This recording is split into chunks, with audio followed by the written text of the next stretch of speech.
Vi hos Lehmann har i de sidste 124 år været kendt for at have en personlig og nærværende kontakt med vores kunder.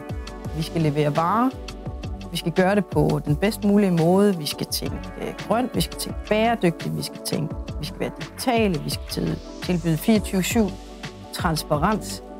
Vores grønne agenda er ikke alene drevet af kunders behov. Den er drevet også af en overbevisning om, sådan helt indenfra oprigtigt, at vi har et ansvar og er interesseret i at være med til at forsøge at gøre verden et grønnere sted.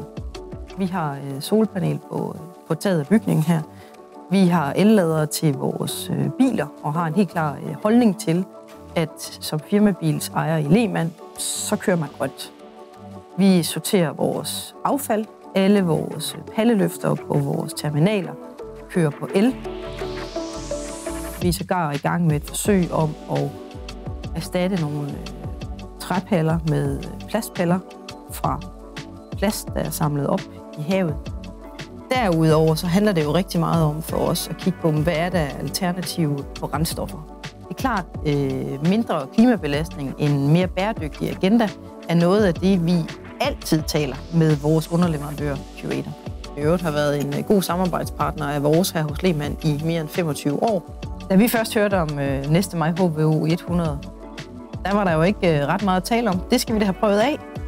Fordi fidusen er jo lige netop, at det tager 5 minutter at tanke det i bilerne, der allerede ligger og kører rundt.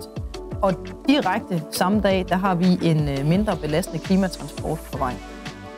Som udgangspunkt, så er der jo egentlig ikke ret meget, der forhindrer os i at påfylde næste maj HVO 100 på alle de lastbiler, vi har, der dagligt ligger og leverer varer og afhenter varer. Det vil jo også have en direkte positiv impact på vores eget CO2-udslip. Det tager 5 minutter at tanke bilen op, og allerede der har vi været med til at lave en mindre klimabelastende transport. Så det giver sig selv, indtil vi ved, hvad der kommer til at være af fremtidige løsninger. Så forestiller mig da kun, at vi kommer til at køre rundt med flere lastbiler, der kører på næste maj HVO 100. Vi er en glad, og vi er en tilfreds kunde. Det kører bare.